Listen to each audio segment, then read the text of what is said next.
Cortar impostos é cortar despesa. E um real ou um centavo que você economiza de impostos significa que foi R$ 1 que você ganhou de lucro líquido. Não é um lucro bruto, não, é o líquido. É R$ 1 que vai direto para a lucratividade da clínica. Então isso é fantástico. Cada R$ 1 economizado é R$ 1 a mais de lucro no caixa da empresa, né? Isso. Mas essa conta fica mais interessante ainda. Eu e o Marcos têm falado bastante disso. Muitos gestores, proprietários de clínicas, têm um negócio e têm a intenção de em algum momento vender esse negócio. Porque a gente sabe que uma empresa tem 3 desfechos, né? Ou ela é falha, ou ela é herdada, ou ela é vendida. Exatamente. Então, com o olho lá na frente, num planejamento societário, tributário, empresarial, quando a clínica economiza R$ 1, ela está pondo mais do que R$ 1 de lucro na empresa. Porque, pensa comigo, se a gente traz o equity para essa equação e uma projeção de lucros para o futuro dentro do equity, esse R$ 1 pode virar 5. Então, olha que interessante. Olha como que a coisa, quando a gente... O valuation do negócio, né? Como que a coisa muda, né? R$ 1 de economia pode virar, trazendo o equity para a equação, 5 de lucro numa possível venda. Exatamente. E torna o negócio mais saudável, porque se trata de não é uma economia que você faz hoje e você aumenta o lucro desse mês.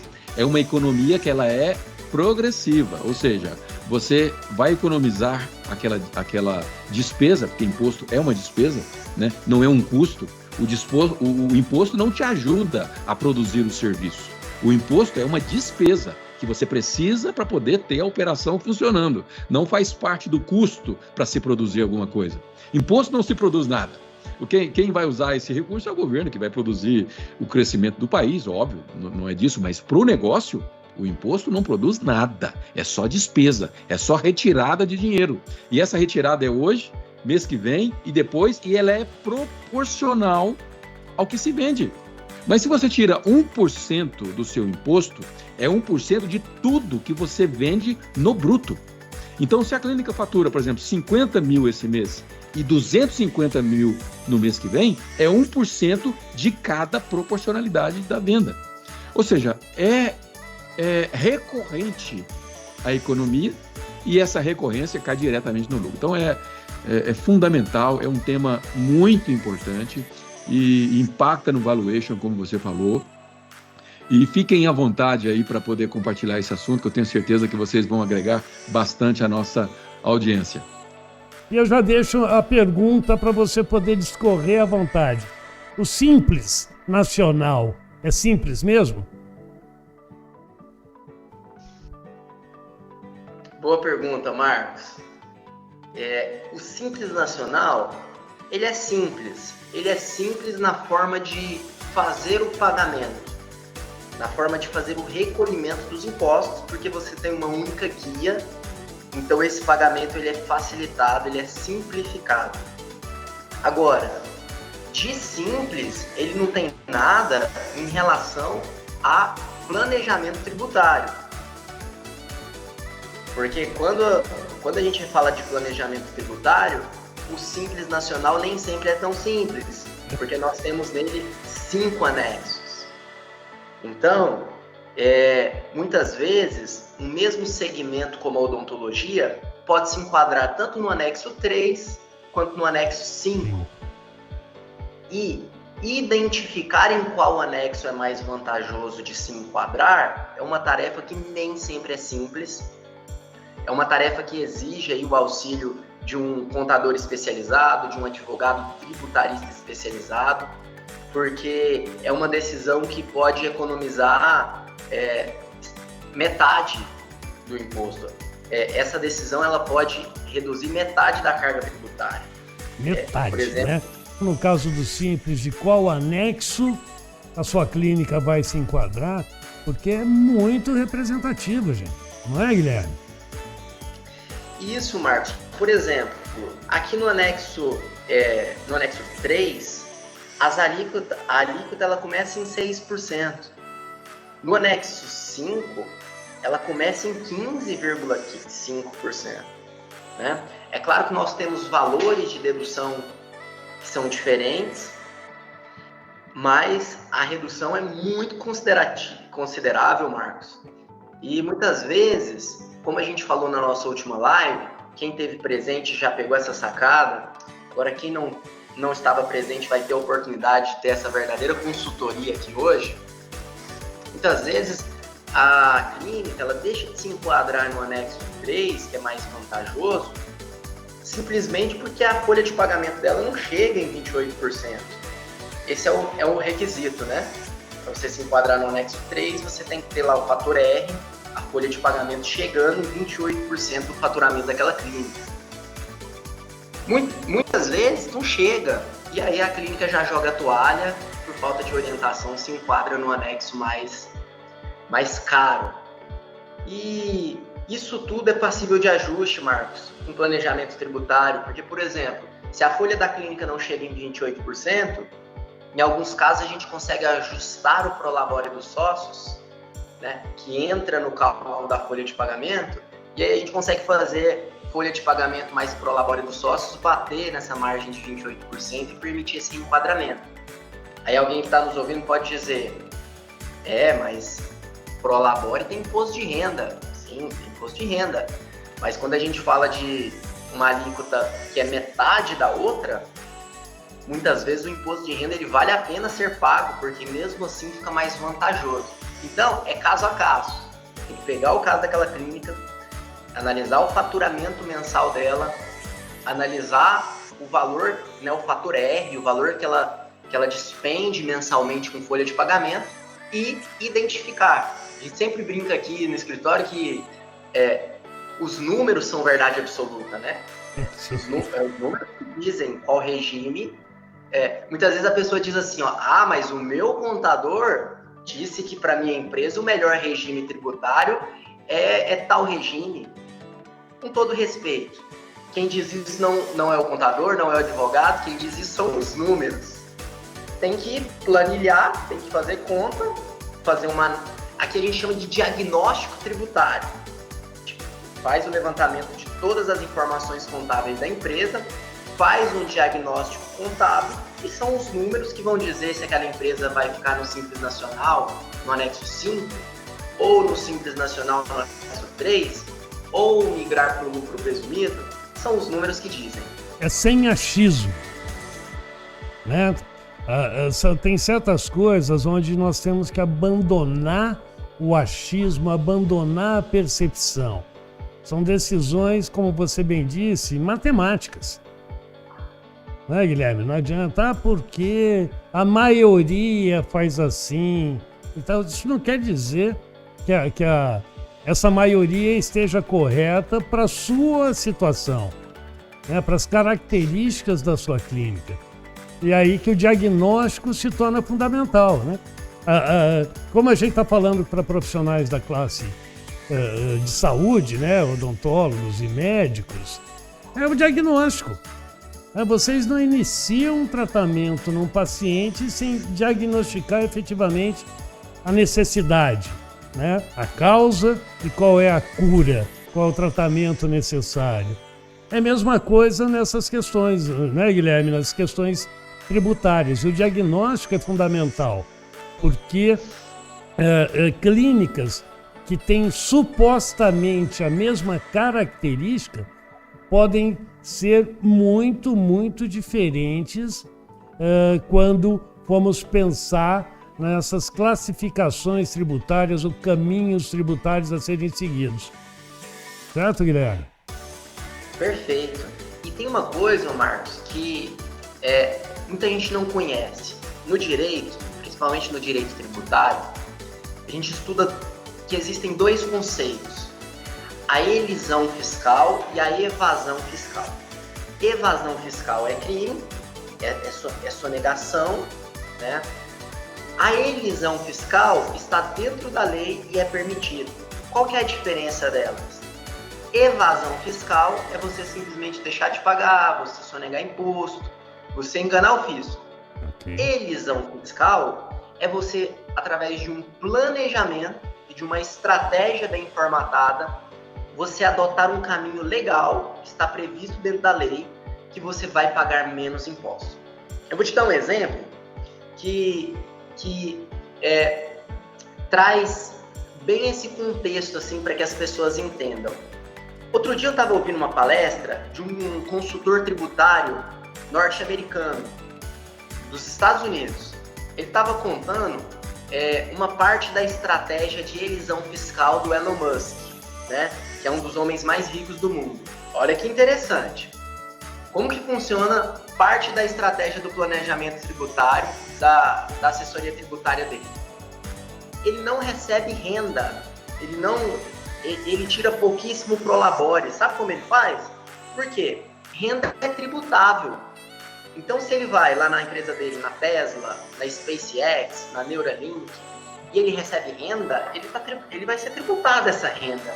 Ele está perdendo uma parte desse dinheiro, né? Como o Reinaldo disse, esse dinheiro vai para o governo, ele tem uma destinação, sem entrar nesse mérito. Mas a empresa esse dinheiro está saindo caixa. Sabe como que eles fazem, Marcos? Não. Ele recebe os valores pela empresa em opções de ações. O que é a opção de ação? A opção de ação você pode ir lá e converter em ação da empresa, né? Você recebe em opção de ações, lá nos Estados Unidos, você não é tributado. Mas sabe o que ele faz? Ele pega essas opções de ações, chega no banco, numa instituição financeira, fala assim, olha, eu tenho aqui alguns milhões, né, em opções de ações. Eu quero deixar elas como garantia e quero pegar um empréstimo aí com uma taxa de juros aí a 4%, 6%. E aí ele pega esse empréstimo e aí ele trabalha o dinheiro do banco. Ele não teve renda. Isso é interessante. E o que ele paga de taxa de juros para o banco é menor do que ele pagaria de alíquota de tributação. Olha que interessante. Não fez nada de errado. Nada de errado. Nada. Em vez de receber renda em dinheiro, eu vou receber em opções de ações, eu vou dar como garantia numa instituição financeira, vou pegar um empréstimo com uma alíquota menor do que eu pagaria de imposto, vou trabalhar esse dinheiro, a minha opção de ação só está valorizando. Ele não perdeu o ativo. A renda, se ele tivesse recebido em renda, além de tributar, ele teria uma desvalorização da moeda perante a inflação de um país. Principalmente nesse momento atual que a gente tem vivido. Agora, a opção de ação, uma ação da empresa dele, que ele está trabalhando para fazer essa ação valorizar, enquanto a moeda cai perante a inflação, a ação tem potencial de aumentar, subir, exatamente. Ele não se desfez do ativo, o ativo valorizou e ele pagou de taxa de juros um percentual menor do que ele pagaria de tributo. Tudo dentro da lei. E olha só que interessante. E isso que nos Estados Unidos, né, na América do Norte, a legislação tributária, até onde eu conheço, você vai falar com muito mais propriedade, é muito mais simples do que no Brasil, né? E mesmo assim, eles buscam alternativas legais, como você bem disse, nada de errado, né? Elisão e não evasão fiscal, para recolher menos tributos, né? Apesar de toda vamos chamar assim, não é bem esse o termo, mas da simplicidade da legislação americana em relação quando comparada à brasileira. Não é isso? É isso mesmo. Então, ô Marcos, no final das contas, quem paga mais impostos é quem não tem planejamento tributário. Perfeito. E aí, essa empresa que não tem planejamento tributário, ela paga mais impostos, ela tem mais despesas, ela tem menos lucros, ela tem um valuation da empresa dela menor. Claro. Porque um investidor, quando ele chega para comprar uma empresa, a primeira coisa que ele quer ver, qual que é o custo fixo dessa operação? Deixa eu ver. E quando a gente fala de imposto, a gente está falando de um custo fixo recorrente, como o Reinaldo disse, sobre o faturamento. Então, assim, hoje, não fazer um planejamento tributário é um suicídio empresarial, é uma roleta russa. É um risco muito grande para se correr, principalmente na área da odontologia, que é um dos nichos onde se paga mais impostos no Brasil, e 2, onde se tem a possibilidade de ter uma maior margem de economia com o planejamento tributário. Todo segmento é passível de planejamento tributário. Porém, Marcos, alguns segmentos, a margem de economia é menor. Não gera tanto impacto, né? Por exemplo, aplicativo. Aplicativo é uma empresa de tecnologia, né? Ela tem uma margem que ela consegue chegar no planejamento tributário. Não vai mais dentro do caminho da elisão fiscal, de adotar os caminhos disponíveis, tem um teto. Na odontologia também existe esse teto, só que ele é maior. O potencial de economia dentro do segmento da odontologia, ele é o maior de todos os segmentos. Sabia, Marcos? Não. Olha que interessante. Em relação àquela questão dos procedimentos comparados aos procedimentos médicos hospitalares, esse grande impacto está baseado nisso?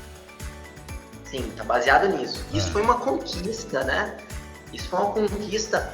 E eu estou falando aqui odontologia, mas isso também se aplica à área médica, isso também se aplica à área médica em geral.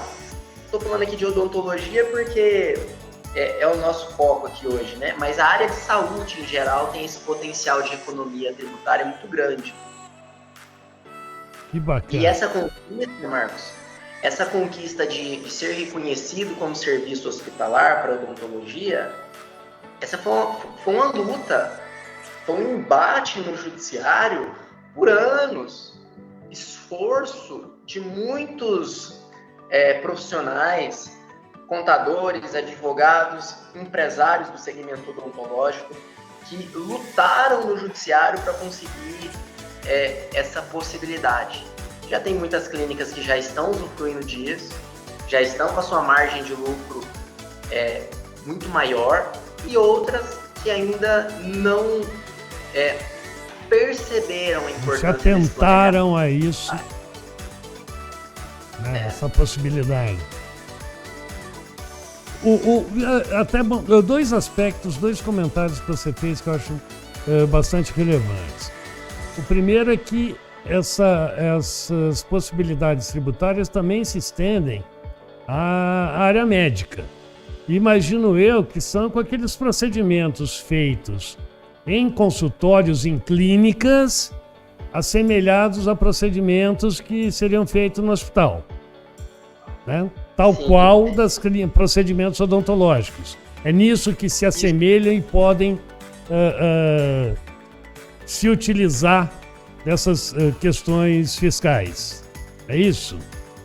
Isso mesmo. Quer ver um segmento dentro da área médica que é muito afetado por isso que nós estamos falando?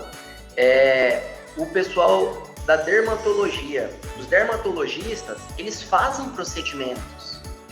Eles fazem procedimentos dentro da clínica. E eles também têm essa possibilidade. O pessoal da fisioterapia,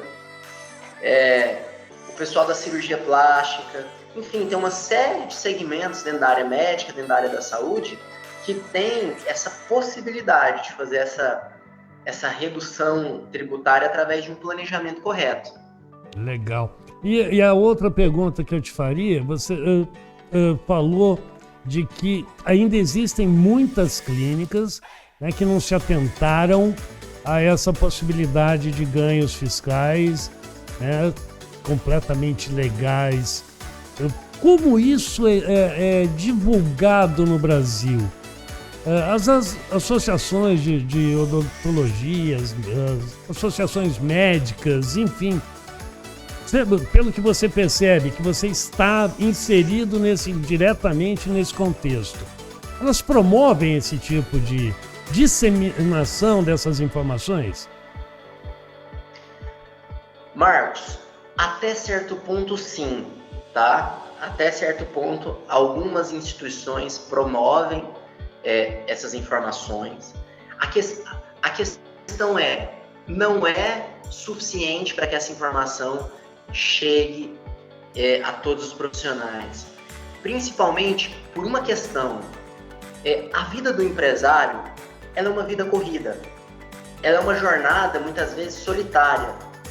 Sim. E o empresário, ele está ali à frente do negócio dele, tomando decisões, muitas vezes decisões difíceis, liderando equipes. E muitas vezes esse empresário, ele acaba, pela rotina dele, não tendo, não separando tempo para ele buscar essas informações, tá?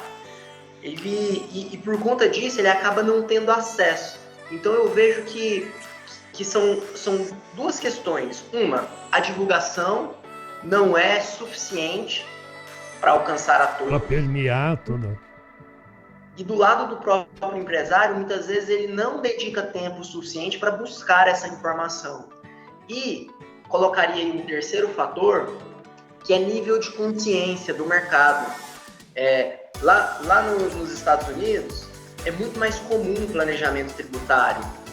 Até porque lá, essa questão tributária da cadeia, muito séria. Muito sério. Da cadeia. Então, eles precisaram se desenvolver para ter segurança jurídica nos negócios. Aqui no Brasil, agora que está tendo o surgimento de mais profissionais focados nessa área e que as pessoas, que os empresários, eles estão tomando mais conhecimento dessas informações, dessas possibilidades. Eu vejo que também agora nós estamos passando, Marcos, por um momento de amadurecimento do mercado como um todo. E dentro desse... Olha, há pouco tempo atrás, pouco se falava no Brasil em relação a valuation, em relação a equity, né? Sim. São conceitos que estão se popularizando agora, assim como restituição tributária, assim como planejamento tributário. Então nós estamos passando por esse momento de amadurecimento do mercado. É verdade. Você citou alguns termos que realmente vieram à tona com mais intensidade recentemente, né? E até mesmo quando se falava em consultoria, quer seja qualquer área, chegou a ter uma época que era algo meio pejorativo, que era aquele cara que ia tomar dinheiro da empresa e não efetivamente auxiliá-la, né? Foi criado esse estigma para essa profissão, para essa função, como que em todas tem os bons e os maus profissionais, como tem na classe médica, tem na classe odontológica, mas essa questão e também em relação a tributos. Porque tributo sempre foi o brasileiro muito bom. Eu tenho que fazer meu imposto de renda, aí ou eu faço, ou eu peço para um contador fazer e pago por isso. Eu, empresário, tenho meu contador que cuida de toda a gestão tributária, né, dos impostos e recolhimento. Ele manda as guias, eu pago e assim por diante.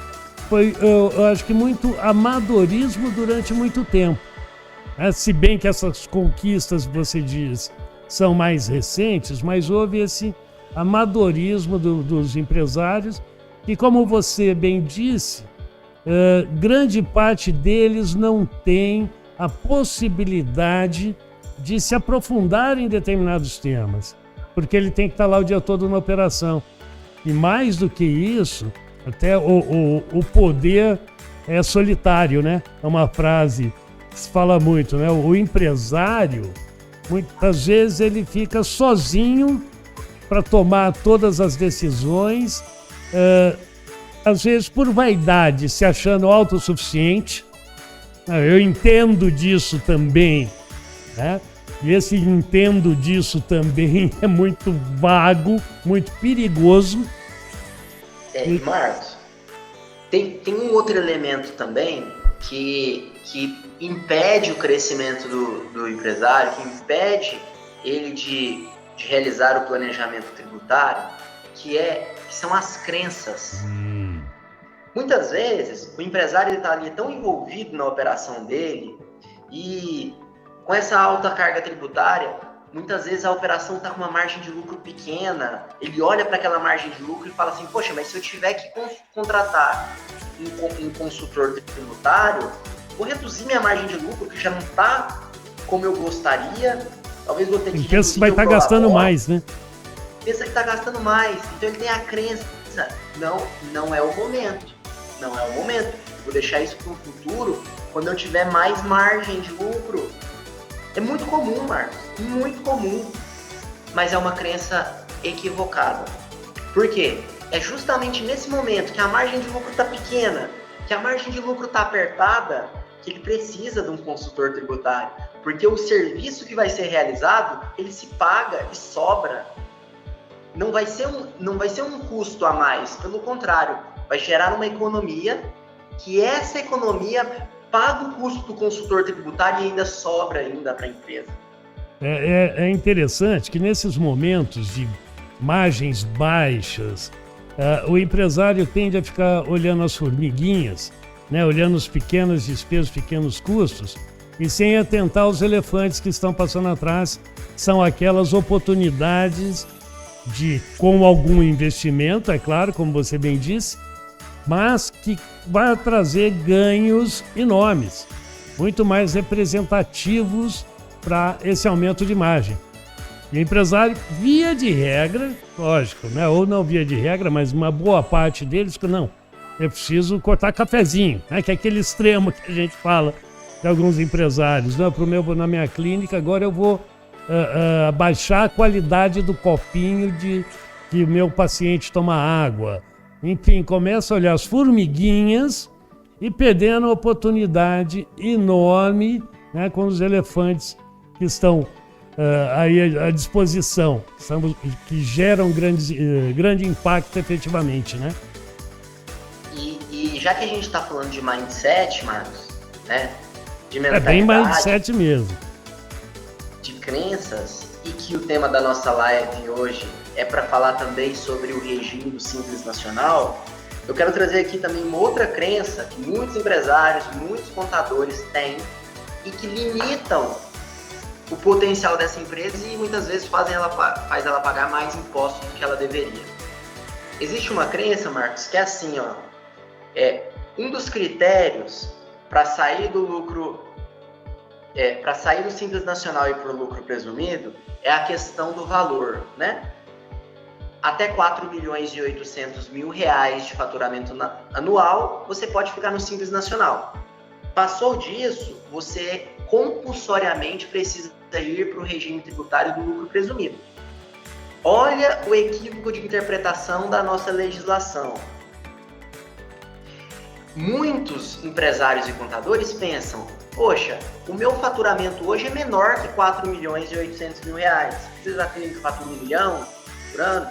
Menos que isso, 2, 3 milhões por ano, ele pensa, eu vou ficar no lucro, eu vou ficar no Simples Nacional porque eu estou dentro dessa faixa, mas essa faixa não é uma faixa obrigatória, ela é só um teto, significa que passou desse teto, obrigatoriamente você tem que ir para o lucro presumido. Porém, Marcos, muitas vezes a empresa está faturando ali 200 mil por mês, e ela tem muito mais vantagem se ela já migrar naquele momento para o lucro presumido, principalmente adotando as alíquotas reduzidas dos serviços hospitalares, dependendo dos procedimentos que essa clínica faz, ela vai pagar uma alíquota muito menor no lucro presumido, com essas alíquotas hospitalares, com esse planejamento, com esse reenquadramento tributário, do que ela está pagando lá no Simples Nacional. Então existe essa crença equivocada. A referência vira o teto do faturamento. É só isso, achando que é só isso. E não é. Muitas vezes a empresa está ali no Simples Nacional pagando mais tributo do que ela pagaria no lucro presumido. Então essa crença tem que ser desconstruída. Muito legal. Eu imagino que deva ter... na nossa assistência, muita gente está nos acompanhando e está tendo um nó na cabeça. Com tudo isso que você está colocando, de todas essas conjunturas, possibilidades que a consultoria tributária pode trazer, né? Deve ter muita gente pensando, meu Deus, como que eu me coloco e quanto tempo eu posso ter perdido. Pode até ter gente que chega à conclusão, não, já está fazendo tudo da melhor forma possível. Ótimo, né? Quer dizer que não perdeu dinheiro ao longo do tempo. Porque como nós falamos, o Reinaldo falou, você disse, pagar impostos, ok, ele tem sua destinação e tudo mais, mas é um dinheiro que é seu, conquistado por você, que vai ser gerido por outro. Bem gerido ou mal gerido é outra história. Mas foi a sua conquista que está sendo repassada para uma outra pessoa dar a destinação que ela quiser, né? Para isso. Você perde o poder sobre aquela riqueza que você gerou. Então, por isso que eu digo que deve ter muita gente pensando, e eu sei que já tem vários de nossos clientes te procurando, pedindo, né, o seu contato, exatamente por isso, porque esse é o nosso intuito. Com conteúdos como esse, que nós queremos ajudar os nossos clientes e até o mercado em geral, porque com certeza tem bastante gente que está nos assistindo que, por enquanto, não são clientes da Aplicativo.net, tanto da área médica quanto da odontológica. Mas a gente trazer esses conteúdos que os ajudem a crescer. E quando você faz uma reengenharia tributária que lhe deixe mais dinheiro no bolso, efetivamente, é muito bom, né? É um conteúdo realmente que agrega muito. Tanto é que você é um dos campeões de audiência das nossas lives, tá? E Marcos, diga lá. Eu gostei muito da metáfora, da analogia que você fez no começo da nossa live, dizendo que o diagnóstico tributário ele funciona de igual forma ao diagnóstico de saúde. A pessoa está com sintomas, ela vai até um especialista, para o especialista fazer um diagnóstico, entender os motivos, as causas daquele sintoma e prescrever um tratamento, uma solução. No caso tributário é idêntico. O empresário tem os sintomas. Quer ver os sintomas? Margem de lucro baixa. Margem de lucro baixa. Insatisfação com a alta carga tributária. O cara trabalha o mês inteiro. Um esforço assim, herculano, um esforço grandioso. Chega no final do mês, ele se depara, se for Simples Nacional, é no final do mês, se for lucro presumido, é no trimestre. Ele se depara com aquela guia e ele vê aquele dinheiro tão alto saindo do negócio dele, fica com aquela sensação. A Receita Federal é um sócio que não me ajuda em nada, ainda está levando aí muitas vezes 20%, 30% aí do que é, né, do lucro. Então, essa insatisfação é um sintoma. E esses sintomas, eles têm que ser levados para um especialista que vai realizar um diagnóstico. E esse diagnóstico vai identificar as causas. E muitas vezes, Marcos, é a crença, é o mindset. O empresário fala assim, não, mas o meu negócio está indo, eu estou tendo aqui uma margem de lucro, eu não preciso nesse momento. É igual a pessoa que diz assim, eu estou bem de saúde, eu não preciso de ir ao médico, eu não preciso de fazer um acompanhamento. Os check-ups. Porque dá para ficar melhor ainda. Claro. Através de um nutricionista balanceando a dieta, aquela saúde ela não só pode ser boa, como ela pode se prolongar, trazer uma longevidade. Então, quando a gente fala de diagnóstico tributário, não é só para a empresa que está mal, não. A empresa que está boa, a empresa que está tendo boa margem de lucro, também precisa de um diagnóstico tributário, porque pode ter algum ajuste, alguma nutrição, algum tratamento que vai fazer ela ficar ainda melhor e ter mais longevidade empresarial. Perfeito. Nada nunca está tão bom que não possa ser melhorado.